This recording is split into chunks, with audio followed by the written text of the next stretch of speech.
Friends, welcome back to my channel. ಎಲ್ಲರೂ ಹೇಗಿದ್ದೀರಾ? ಎಲ್ಲರೂ ಚೆನ್ನಾಗಿದ್ದೀರಾ ಅಂತ ಭಾವಿಸ್ತಾ ಇದ್ದೀನಿ. ಇವತ್ತು ಕರಿಬೇವಿನ ಚಟ್ನಿ ಪುಡಿ ಯಾವ ಥರ ಮಾಡೋದು ಅಂತ ನೋಡೋಣ. ಇನ್ನೂ ಯಾರು ನನ್ನ ಚಾನಲ್ನ ಸಬ್ಸ್ಕ್ರೈಬ್ ಮಾಡ್ಕೊಂಡಿಲ್ಲ, ಪ್ಲೀಸ್ ಸಬ್ಸ್ಕ್ರೈಬ್ ಮಾಡ್ಕೊಂಡು ನೋಡಿ. ಹಾಗೆ ಪಕ್ಕದಲ್ಲಿರುವ ಬೆಲ್ ಬಟನ್ನ ಕ್ಲಿಕ್ ಮಾಡಿ. ನಾನಿಲ್ಲಿ ಕರಿಬೇವಿನ ಸೊಪ್ಪಿನ ಚಟ್ನಿ ಪುಡಿ ಮಾಡೋದಕ್ಕೆ 2 ಕಟ್ ಕರಿಬೇವನ್ನು ತಗೊಂಡು ಎಲೆ ಬಿಡಿಸ್ಕೊಂಡು ಚೆನ್ನಾಗಿ ತೊಳೆದ್ಬಿಟ್ಟು ಸೈಡ್ಗೆ ಎತ್ತಿಟ್ಕೊಂಡಿದ್ದೀನಿ. ಈಗ ಗ್ಯಾಸ್ ಆನ್ ಮಾಡಿ ಒಂದು ಪಾತ್ರೆನ ಇಟ್ಕೊಂಡಿದ್ದೀನಿ. ಆ ಪಾತ್ರೆಗೆ 1 ಟೇಬಲ್ ಸ್ಪೂನ್ ಎಣ್ಣೆ ಹಾಕ್ಕೋತಾ ಇದ್ದೀನಿ. ಎಣ್ಣೆ ಬಿಸಿ ಆಗಿದ್ಮೇಲೆ 3 ಟೇಬಲ್ ಸ್ಪೂನ್ ಉದ್ದಿನಬೇಳೆ ಹಾಕ್ಕೊಂಡು ಫ್ರೈ ಮಾಡ್ತೀನಿ. ಮತ್ತು 3 ಟೇಬಲ್ ಸ್ಪೂನ್ ಕಡಲೆಬೇಳೆ, 1 ಟೇಬಲ್ ಸ್ಪೂನ್ ಜೀರಿಗೆ, 1 ಟೇಬಲ್ ಸ್ಪೂನ್ ಕಾಳುಮೆಣಸು, 3 ಟೇಬಲ್ ಸ್ಪೂನ್ ಕಡಲೆಕಾಯಿ ಬೀಜ, ಹಾಗೆ 10ರಿಂದ 11 ಗುಂಟೂರು ಮೆಣಸಿಕಾಯಿನ ಹಾಕ್ಕೊಂಡು ಫ್ರೈ ಮಾಡ್ಕೊತೀನಿ. ಗುಂಟೂರು ಮೆಣಸಿಕಾಯಿನ ಯೂಸ್ ಮಾಡೋದ್ರಿಂದ ಖಾರ ಮೈಲ್ಡಾಗಿರುತ್ತೆ. ಮಕ್ಕಳು ಸಹ ಆರಾಮಾಗಿ ಈ ಒಂದು ಚಟ್ನಿ ಪುಡಿನ ತಿನ್ಬೋದು.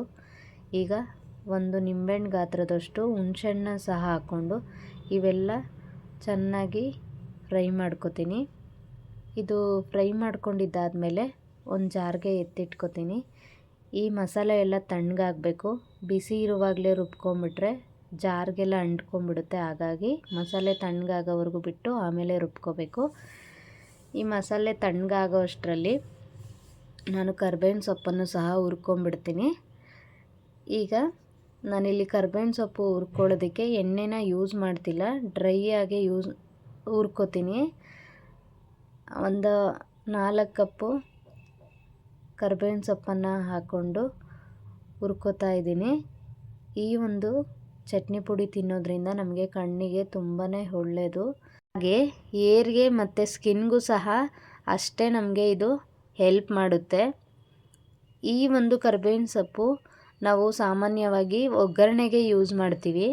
ಒಗ್ಗರಣೆಗೆ ಯೂಸ್ ಮಾಡಿದಾಗ ಸಾಂಬಾರಲ್ಲಿ ಸಿಕ್ಕಿದಾಗ ನಾವೇನು ಮಾಡ್ತೀವಿ, ಮಕ್ಕಳಾಗಲಿ ನಾವಾಗಲಿ ಸೈಡ್ಗೆ ಎತ್ತಿಟ್ಬಿಡ್ತೀವಿ. ಯಾರೂ ಸಹ ಕರಿಬೇವಿನ ಸೊಪ್ಪನ್ನು ಸಾಂಬಾರು ಜೊತೆ ತಿನ್ನಲ್ಲ. ಈ ಥರ ಒಂದು ಚಟ್ನಿ ಪುಡಿ ಮಾಡಿಕೊಡೋದ್ರಿಂದ ಆರಾಮಾಗಿ ಮಕ್ಕಳು ದೊಡ್ಡವರು ಎಲ್ಲರೂ ತಿಂದು ಕರಿಬೇವಿನ ಹೆಲ್ತ್ ಬೆನಿಫಿಟ್ಸನ್ನು ನಾವು ಪಡ್ಕೋಬೋದು. ಈ ಥರ ಚಟ್ನಿ ಪುಡಿ ಮಾಡಿಟ್ಕೊಂಡ್ರೆ 1 ತಿಂಗಳಾದರೂ ನಾವು ಹೊರಗಡೆ ಇಟ್ಕೊಂಡು ತಿನ್ಬೋದು. ಫ್ರಿಡ್ಜಲ್ಲಾದರೆ ಒಂದು 3 ತಿಂಗಳಾದ್ರೂ ನಾವು ಇಟ್ಕೊಂಡು ತಿನ್ಬೋದು.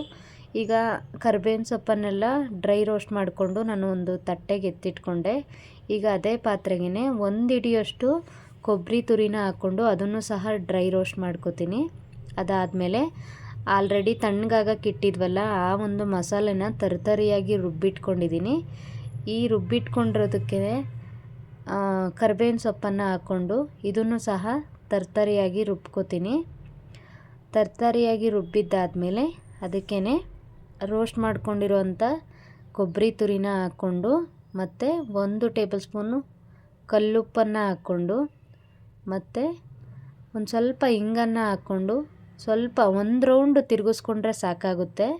ಚಟ್ನಿ ಪುಡಿ ಸ್ವಲ್ಪ ತರಿಯಾಗಿದ್ರೇ ಅನ್ನದ ಜೊತೆ ಆಗಲಿ, ದೋಸೆ ಜೊತೆ ಆಗಲಿ, ಇಡ್ಲಿ ಜೊತೆ ಆಗಲಿ ತುಂಬಾ ಚೆನ್ನಾಗಿರುತ್ತೆ. ಈ ಅನ್ನದ ಜೊತೆ 1 ಸ್ಪೂನ್ ತುಪ್ಪ ಹಾಕ್ಕೊಂಡು ತಿಂತಾಯಿದ್ರೆ ಎಷ್ಟು ಚೆನ್ನಾಗಿರುತ್ತೆ ಗೊತ್ತಾ? ಅದ್ಭುತ. ಈ ಚಟ್ನಿ ಪುಡಿ ಒಂದ್ಸರಿ ನೀವು ಟ್ರೈ ಮಾಡಿ ಮನೇಲಿ. ನೀವು ಯಾವ ಥರ ಈ ಚಟ್ನಿ ಪುಡಿನ ಮಾಡ್ತೀರಾ ಅಂತ ಕಮೆಂಟ್ ಮಾಡಿ. ಈ ವಿಡಿಯೋ ನೋಡಿದ್ದಕ್ಕೆ ಎಲ್ರಿಗೂ ಧನ್ಯವಾದಗಳು.